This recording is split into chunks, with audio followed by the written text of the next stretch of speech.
funny how everybody's gone, you know, Ibiza, Megane, Astra. Other side, yeah. We went there with no expectations really, or at least we went with expectations, but we didn't know what they were, and they sort of evolved during the event. As far as I was concerned, when he dropped the clutch on the start line, the wheels spun and it took off. I was happy. That was at the start of the event, and when he finished the first stage 7th overall, I suddenly thought, hey, maybe we're top 10 here, you know. The important thing is to finish and learn about the car, because it had done no competitive mileage at all. First Competitive stage completed, yeah. Done completed. What was that? What time did it do? What time? When we went away from it 2 years ago, we went away from it for financial reasons. We didn't have the budget to do both the touring cars and rallying properly. And with the launch of the new Astra, it seemed like a good reason, or perhaps excuse, to come back into something we really didn't want to go away from in the first place. So we took the opportunity to present the ideas, and they were well accepted. The money was found, and here we are back again.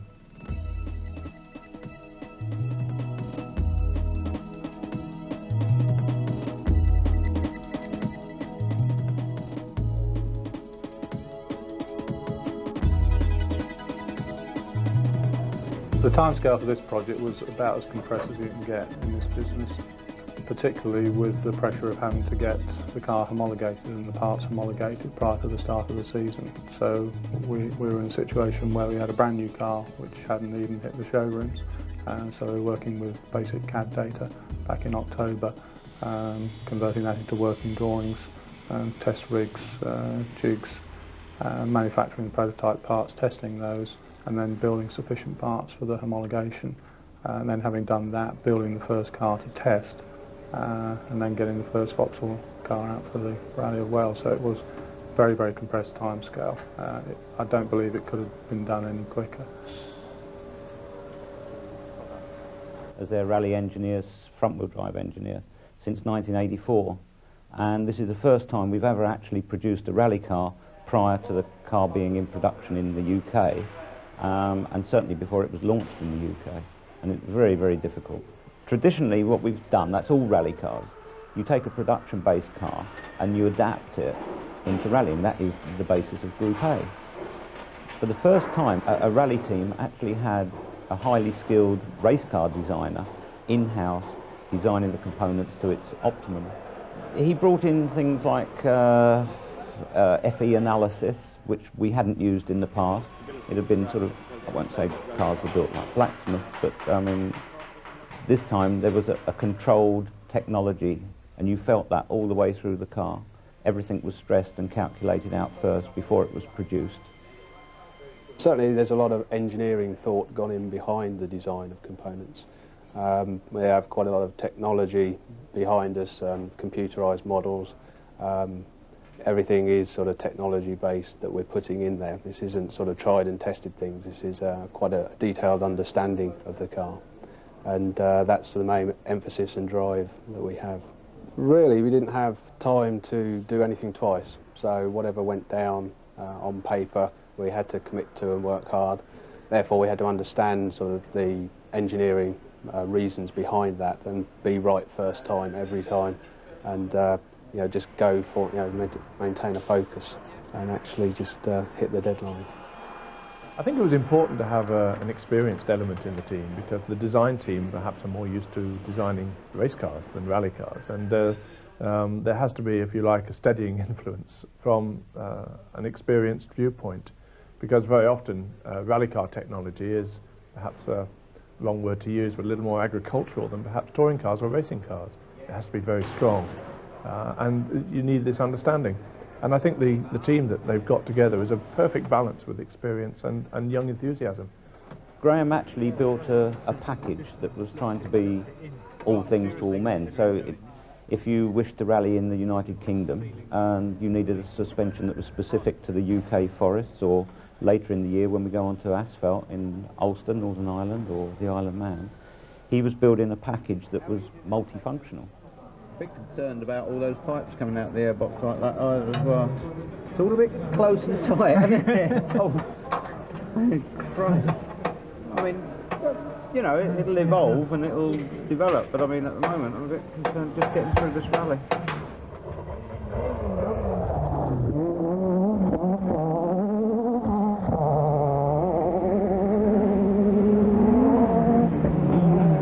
If you're following in this, if there's a bit of a breeze, thank God. If it's like this sometimes, if it's still, it gives the number one a heck of an advantage, but that's clearing all right. You're way too fast, aren't they? I know. You think, they're never going to stop. That's right. I think it was the first proper rally that Ray had been on, and I think he was absolutely gobsmacked, to be honest with you. I don't think he could believe the speed of the cars in the forest. I think most people think that, you know, cars on loose surfaces are not going to go that quickly, and these things were absolutely flying. The new kit cars to the latest specification, absolutely flying. And I think he was a bit taken aback by it all. I thought, bloody hell, isn't it going quick? I was very proud to see it up there, setting competitive times out of the box virtually. So I think those are my thoughts. But they do certainly get around very rapidly, and it's amazing the pounding that they go through. But for us to build a car from scratch and got it on the pace at the first rally was very satisfying for me.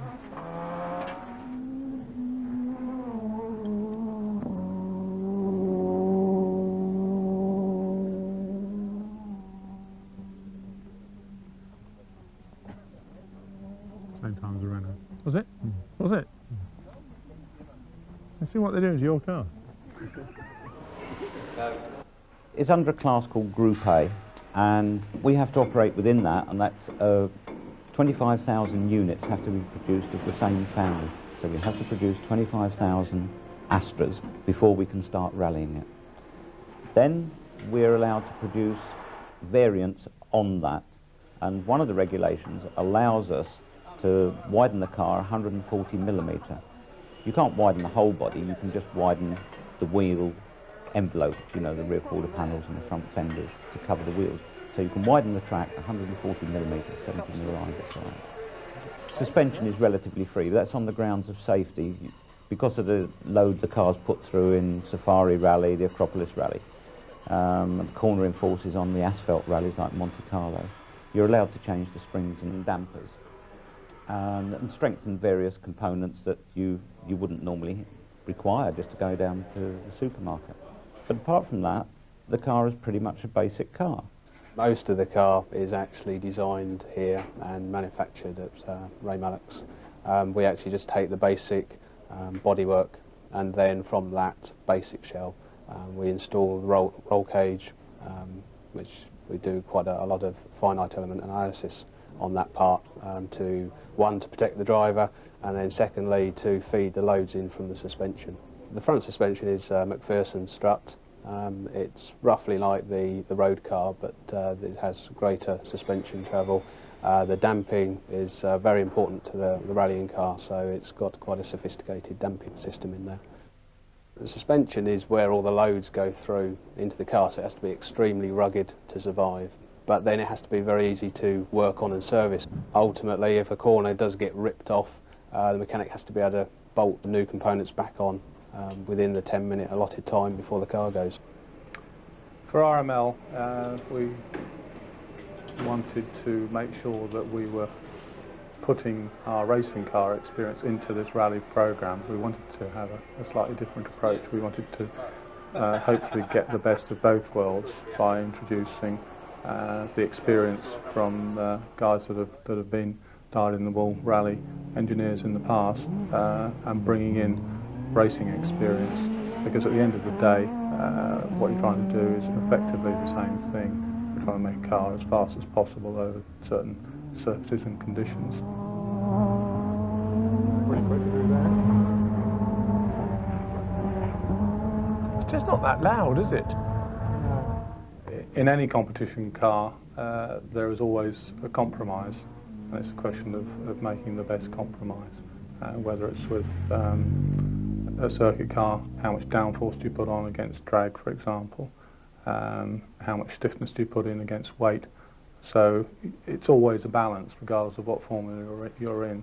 So what we had to do was really get everyone's input from both the rallying and racing side, and just talk through the problems. What are we really trying to achieve?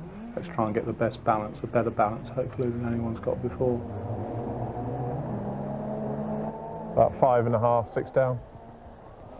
52, 2 seconds down on this. You can hear that engine bogging down.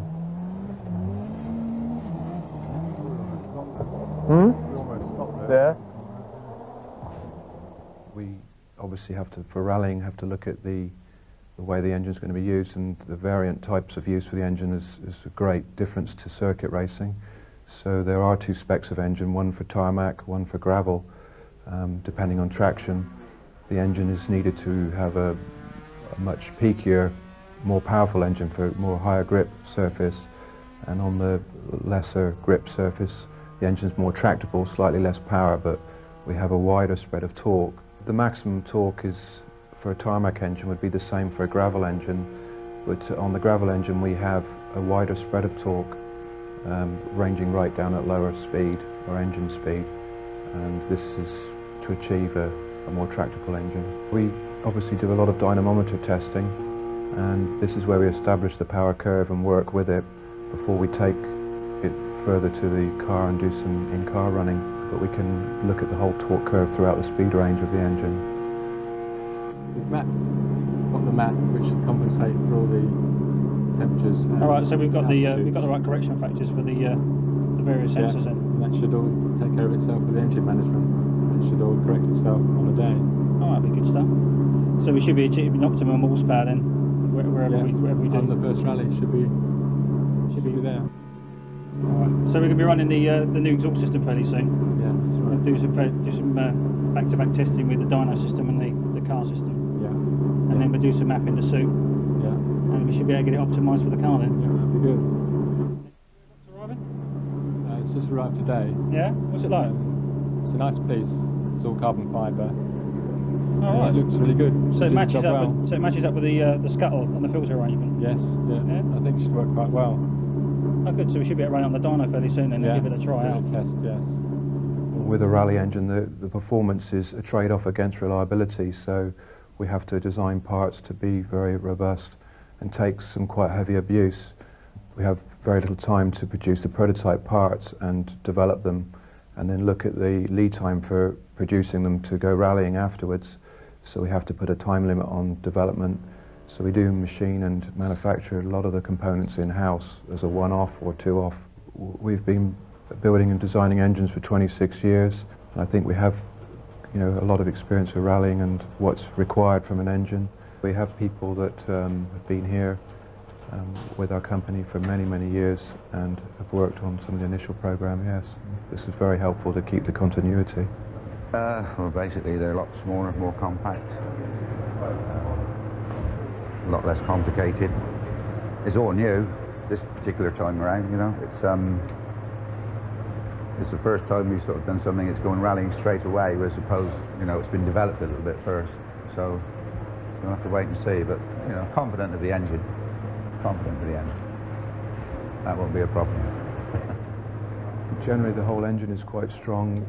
With a rally engine, the performance is a trade-off against reliability, so we have to design parts to be very robust and take some quite heavy abuse in car over revving, and then the engine goes from very high RPM down to very little RPM and quite a quick rate of change. This is a big problem for any engine, but a rally engine is designed to take this. Right, with the bore scope, we look inside the bore of the engine and we look for any signs of detonation, contact of the piston to the head, and just the general condition of the cylinder bores. We can turn this round and we can check out the valves as well, see the condition of the seats, and it tells us a lot of how the engine's been running. Obviously, with the engine management systems of today, they're very complicated.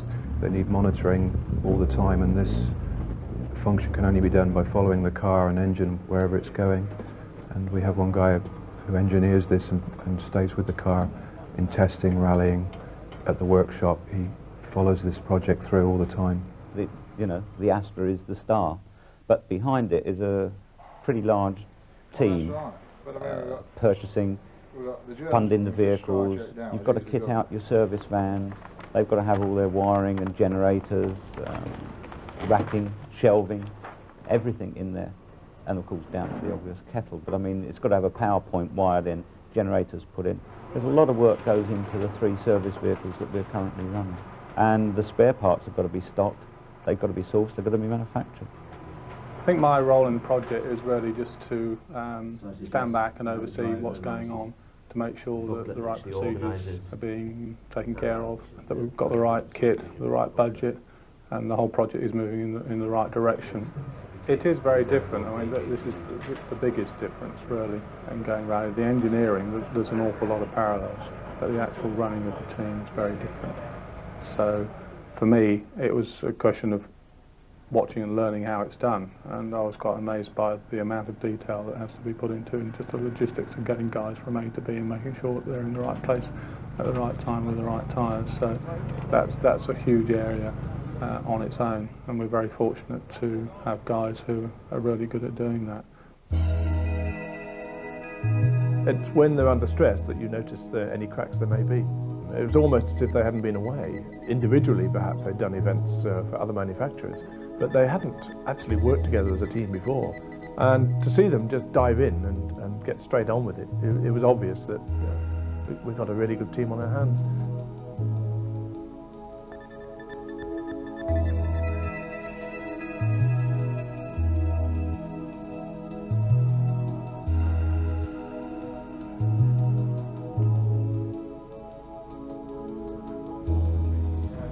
Roger, when the back wheels are off, I need to adjust the damper, so just keep an eye on before the wheels go back on. All right. Okay, John. How many? 13 now. 13. Yeah. Okay, so. Well, I call it 12 now, brother. All right, 5-2. 12 minutes, lads. When you can have the bonnet up. Anybody got a small screwdriver I can do the dampers with? Yeah. Well, prior to the arrival at a service area, I will have probably spoken to the driver at the end of the previous special stage, or he may have radioed, and the co-driver may have radioed a special requirement. On the Vauxhall Rally of Wales, we didn't have any dramas. Everything gelled together, and we were very fortunate. You could have the situation where the driver's clipped a rock and deranged the front suspension, so he will describe it to me. I'll relay that information to the chief mechanic, and he can then deploy his mechanics accordingly. And the yes, and the damper. Yes. Okay. We used the Armo in the last year before we pulled out in '95, and he was very quick, a little over enthusiastic at times. 1 or 2 accidents, not always his fault, but was showing tremendous potential. It would have been nice to have had a British driver, but they were all engaged elsewhere. So we decided we'd go for Yarmo. He was very keen to come back and be involved in the development. And for sure, he's done a fantastic job so far. He's the only driver at the moment that's got an A seed in the British Championship, and that's a plus for us. He's got World Rally experience. He has experience of driving other Formula 2 cars and also 4-wheel drive World Rally cars. He's brought an awful lot to the team. His experience has paid off dividends into the car. And I think it will as the year goes on, and we learn from him. And as we run our test program and he does our testing for us, then that will all feed back to us. What did you lose with the puncture? You do most of the stage with it? Yeah. And we was on the road all the time, and it's just went. Yeah. I think the feedback is just different, really.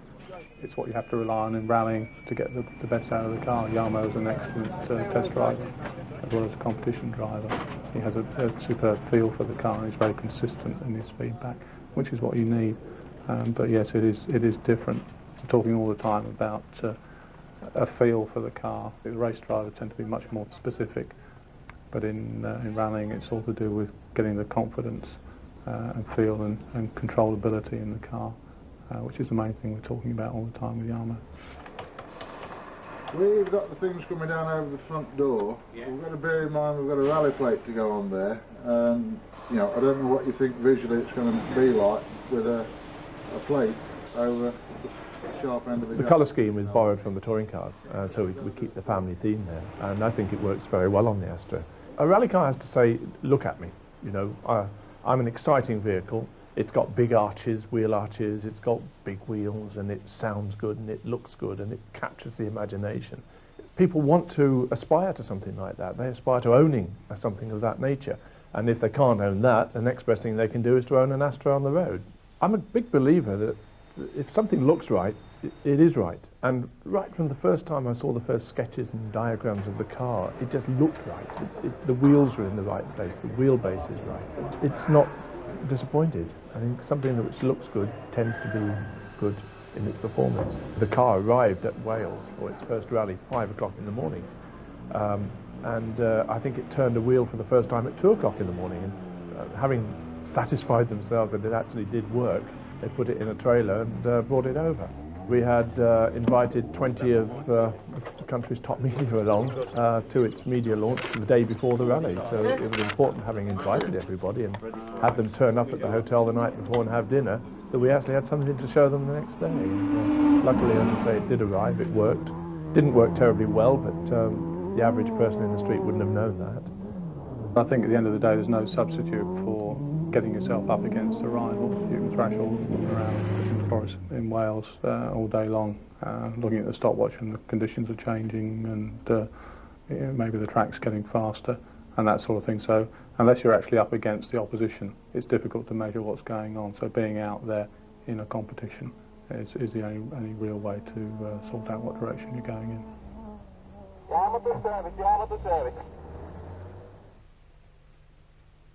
It's all in radiator and it's linking the water out, and that's the reason why the engine destroyed. Yes, I think it's flowing oil from the pipe. It's a lot of smoke. They hit something. I was shattered. You know, it's fatal, isn't it? I'd relaxed into thinking, we're on here. I mean, the car was lying 5th. By the time it went out, it was actually lying 4th. In hindsight, we know that the Volkswagen went out, so that would have been a podium. And I was really fooled myself into thinking, yeah, we're there. But I should have known better, because many times in my experience, we've sort of done the last stage and then had a problem and not finished the event. It was interesting to look at different faces and different expressions. They'd taken it in different ways. The experienced ones just were philosophical and went, that's rallying, wonder what it is, wonder if we can get to the car. Those that were in charge of the coordination were looking at the various ways that we could actually attempt to get to the car where it was stranded in the forest. Unfortunately, it was in a place on top of a mountain, there was no access to it, so we just had to wait and bide our time. Your mind is racing to think what you can do to repair it, but you've got to trust the driver was an experienced driver, and he knew what was wrong with the car, and we were out, and that was it. What do you think, Brian? I really don't know. I mean, obviously the engine would be rebuilt. Oh yeah, massively sure. anyway, so we'll find out. And it will be logged and... I believe it can beat them consistently. And I'm hoping and expecting that we'll be able to do that by the end of the year. The good thing is the car is still in the early stages of development, so I'm confident that for next year we can be serious championship challengers. We didn't really know what to expect. We'd never done anything like this before. We normally go out and we test a car at the very least, you know, several weeks before an event, before a brand new car hits the forest. We didn't do that this time. We were actually testing the car on the event. But as the event wore on, I got more and more relaxed about it. And I guess at the end of the day, the interest on the car, because it was sort of on its first event simply a week before the public launch, the interest was phenomenal. We got brilliant television out of it. We got a lot of media coverage out of it. The spectators thought it was fantastic, because bear in mind they'd never seen an Astra before, the new Astra, let alone a rally version of it.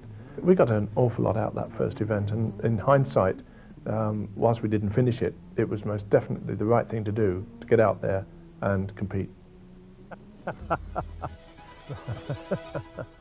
Oh dear. That was good, that. Seriously, because, you know, whether we were 1.5 down or 1 up or the same, it's not a million miles out on a stage like this. And this stage is all